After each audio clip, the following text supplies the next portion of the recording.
Today we're announcing charges in a very significant human trafficking case involving massage parlors. I want to start by letting trafficking victims know that we want you to come forward. You're not to blame for what is being done to you, and my office and the Farmington Hills Police Department and our entire human trafficking section and our task force want to help you, and want to keep you safe. In November, our office brought together more than 300 law enforcement health professionals, mental health professionals, and law enforcement. Sorry, one second. This is why they told me I needed to practice this, and I didn't. For a human trafficking training. This training focused attention on the prevalence of trafficking in our communities and trained officers to recognize the vast majority of women involved in the sex trade are victims, not criminals. They're not the people we should be arresting, and they're victims and witnesses, and above all, people who need our help. It's gratifying to see how quickly that training has resulted in new investigations and arrests, and hopefully the rescue of many victims, but it's also very jarring. Today we're here because the Farmington Hills Police, along with the Human Trafficking Task Force partners, including the Oakland County Sheriff's Department and the Westland Police, have made human trafficking a top priority and dedicated the resources needed to complete this intensive investigation. Together, we are combating human trafficking with an urgency previously never seen in the state of Michigan. Thanks to the good work of the task force and our partner agencies, our office is charging Zixuan Wan with 2 counts of human trafficking and 1 count of keeping a house of prostitution. It's important to remember these charges are just allegations, and the defendant is presumed innocent until proven guilty. Merely listing these charges does not adequately convey the scale of abuse victims suffered in this case. The victims we've identified so far are 4 women. They're immigrants and appear to have been held as virtual prisoners. In interviews with Care House investigators, these women told of appalling living conditions. They were forced to live inside the massage parlor, working 7 days a week from 9 a.m. to 10 p.m., providing massages to what we believe to be an almost entirely male clientele. They were apparently, they did not have access to transportation, friends or family, or medical care. They claimed they received no or minimal payment for their work. Again, I do want to state that these charges are just allegations, and the defendant has a right, as presumed to innocent until proven guilty. It's shocking to think of this kind of abuse that's taking place in our county, but the sad reality is too many vulnerable people, especially women, are exploited and abused by traffickers in places close to home. While there's evidence the victims have been forced to participate in sex work, Chief Piggott will discuss the details of the investigation. This case also highlights the problem of labor trafficking, which is effectively slavery. Our Human Trafficking Task Force is working collaboratively with law enforcement agencies across Oakland County to combat trafficking in all its forms. We're holding traffickers accountable and providing victims an opportunity to break free from these abusive situations. I want to commend the work of Cindy Brown. She's our lead of the trafficking unit, and her entire unit for the work that they did and bringing this training to law enforcement. We've seen such a major change in the way that we deal with these cases since the training took place.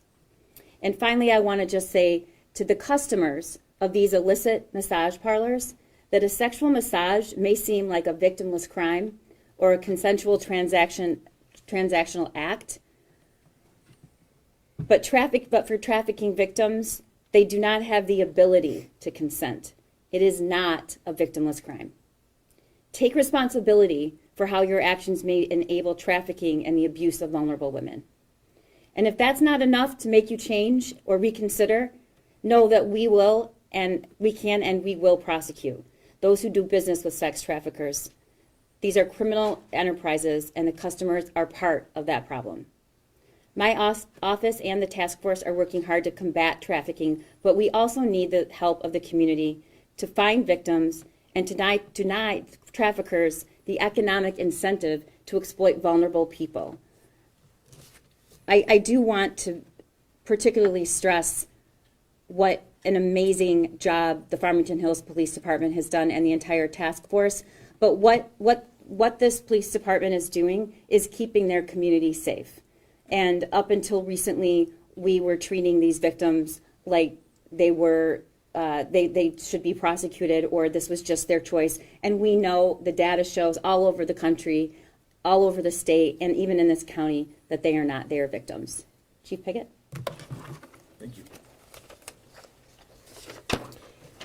Thank you all for coming today, and thank you, Prosecutor McDonald, for hosting this and talking about this very intensive investigation. Just to give some overall background, Farmington Hills Police Department routinely receives complaints about potentially illicit massages going on within the city, and those investigations are often assigned to our Directed Patrol Unit. So to introduce some of the people that I have with me today is Assistant Chief Brian Moore, Lieutenant Dominic Lauria, who oversees our Investigative Bureau, and Sergeant Larry Hernandez, who supervises our Directive Patrol Unit, who actually started this investigation and saw it all the way through. Going back to October of 2024, our investigations started looking into possible illicit locations within the city and realizing that we needed additional training when it came to human trafficking investigations. Our partnership between administration and the Farmington Hills Police Department and the Oakland County Prosecutor's Office started talking about what kind of training was available to our staffs. To the credit of Prosecutor McDonald and Section Leader Brown, a course that has already been described was put on by the Prosecutor's Office, which detailed how to conduct these investigations thoroughly and to set them up for successful prosecutions. Following that training, Sergeant Hernandez immediately brought that knowledge back to our police department and started an investigation into an illicit massage parlor located at 13 Mile and Orchard Lake Road in Farmington Hills.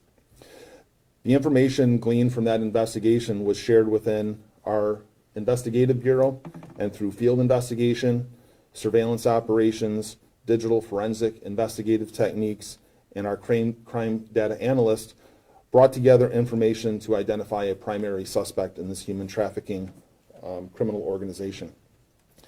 That investigation led to locations involving businesses, residences outside of Farmington Hills, which were identified to be in Highland Township, Commerce Township, Westland, and residences in Livonia. Based on that information, we joined fellow law enforcement partners throughout the region to start doing investigations into those communities as well. That investigation lasted just under 3 months from beginning to end, with the conclusion of it coming last week, where our police department, including the Oakland County Sheriff's Department Special Investigative Unit, the Westland Police Department Special Investigation Unit, all conducting numerous search warrants simultaneously in those locations. As a result, the primary suspect was identified and arrested. 4 survivors were rescued from 3 separate locations. Those survivors were brought to Common Ground, Oakland County's mental health facility, where they were given the opportunity to receive victim services. Just to show the scope of this investigation, our investigators have identified homes, vehicles, and commercial real estate that appeared to have been paid for through this ongoing illicit and exploitive criminal enterprise.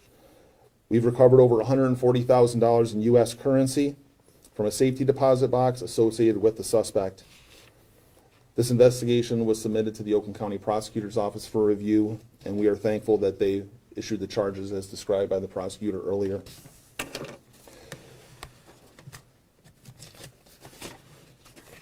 In closing, these illicit activities were taking place in businesses and commercial districts that were open to the public, often legitimate business surrounding them. What we would ask is residents or business owners that are operating in these areas is to report unusual business activity. In most cases, these were businesses that operate with inconsistent business hours. There's no signage on these businesses. They black out their windows, they lock their doors to conceal what is going on inside.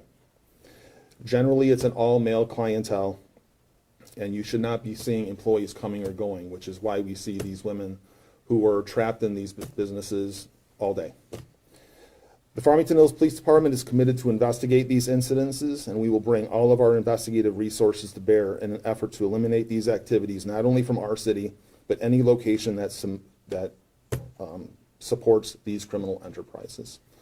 Again, thank you for all the work that the prosecutor's office did to help us build these cases, and we are hopeful of successful prosecutions for these. Thank you. Questions? Any questions? I'm sorry, Prosecutor. That's has okay. your investigation led to any other areas outside, or like obviously Farmington Hills, but where else in Oakland County? And are there any operations that this person is affiliated with, maybe even in Wayne County or some other counties? I can't speak to this particular defendant, but as Chief Piggott outlined, there are several massage parlors throughout the county and throughout the state, but definitely throughout the county.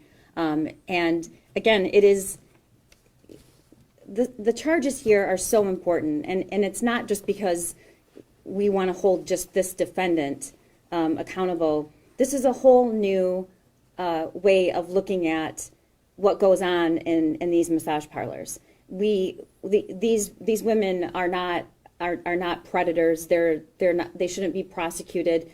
And simply because somebody says, yes, I want to be here, or this is my choice, what we've learned is that is just not true, and that answer just can't be taken with no further investigation. When somebody has no access to transportation, no money, in this case, new to this country, and they have no place to live except the massage parlor, and they're working hours 7 days a week, 9 a.m. to 10 p.m. This is not a victimless crime, and this is just the beginning, because the task force is made up of representatives from law enforcement all over the county, and all of them are in the process at this moment of looking at those places as well. Is this a situation where you can go after the clientele, the customers? Absolutely. It's against the law. It's prostitution. That's the charge. And for reasons that I can't speak to, that's just not something that is normally done. And that's what we intend to do. It is not victimless. And we need to, first of all, create awareness about what's going on. And second, hold people accountable. You mentioned that these are new residents or new to America, foreigners, for a better term. Can you talk about their status? I did not say foreigners. That's okay. We know that in this case, these women were brought from China. I can't elaborate right now on their legal status. Is there a risk here that they could be victimized again and be sent back to China now that they're in the system? Absolutely. I'm not sure. They're vulnerable regardless, even if they're not sent back to their country. I think fearing enforcement and being apprehended or detained makes it harder for them to report when they're victims. But this is the situation in this case. I'm not suggesting that all massage parlors have victims that are from different countries. But in this case, I think it's reasonable to assume that was part of the barrier. And the defendant in this case, an American citizen, or you know? I can't speak to that. Yes. She is. Yes, she is. She was legally here. Okay, thank Yes. you. Yeah. I do think it's important to note, though, that the victims in this case do not speak English, and that's yet another barrier to seeking help and protection. And I don't want to get into the investigation, but were they brought here, from your understanding, for this purpose? I'm gonna let Chief Piggott answer that question. So a lot of that part of the investigation is still ongoing. So, we're fortunate that in this county that we have good resources that we can give to victims of these types of crimes. So originally, the women were brought to Common Ground and forensic interviews were taking place. So, they're not being brought to the police department, so there's less of a stigma of, like, could I be charged with an offense? Like, this is more of a civil process. We took them, we set them up with victim resources. We had translators come in to go over the facts of how they were working. And so based off of that investigation and what they reported to us, which was in line with what our investigation was showing, which is kind of what the talking point before, like these women did not leave the places where they were providing the massages. So that's where the boots on the ground investigation match up with our digital evidence recovery to show where are people, how long are they there, are we seeing people come and going. So that's the kind of case that Sergeant Hernandez put together, which was outstanding because it made the timelines perfect. We knew where she was going, we knew what businesses she was operating, where we believed that these victims would be, and that all came together perfectly. So this was an outstanding investigation right from the very beginning, which was supported by the training, the resources that we have. And so as a jumping off point for something involving human trafficking, I think this is a great case to show how investigative methods and techniques can come together, work with other cities, other counties even, and work with our assistants, or with our, them assisting us with all the investigative work to really come to this point right now. And still, I mean, the investigation is still ongoing. So, I mean, there's still financial crimes that we're still looking into. But for this part, we're happy that we were able to rescue 4 women and get them out of that environment. And now we have time to sit back and really delve even deeper and see where else this can grow. And just as a reminder, these are allegations. The defendant has a right. She's presumed innocent until proven guilty. But I just want to, I think, make sure that I say this. Trafficking, whether it be labor, for labor, in this case, there's elements of both. There was a promise for work once they came to this country. Sex trafficking, it all depends on one critical thing, a vulnerable victim. Now, you can be vulnerable because of your age, you can be vulnerable because of a substance abuse issue, you can be vulnerable because you're trying to flee an abusive situation, and you can be vulnerable because you are in a different country, you don't speak the language, and you were promised work, and you came here for that, and you now have 0 resources. So that is the nature of trafficking. There are vulnerable victims that the trafficker uses and exploits for their own economic gain.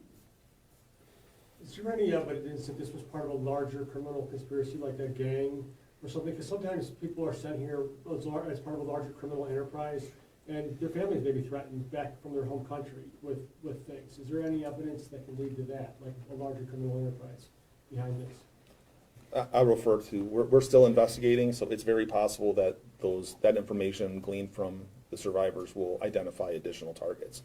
So right now, it's still an active investigation, more may come, but again, we're talking about this particular case without getting too far over our skis on what might come down the road. But there's certainly, like I said, when we talk about the scope of the number of business locations, the number of residences, and the amount of money that we're seizing would certainly lead us to believe that there's a potential that it could expand even further.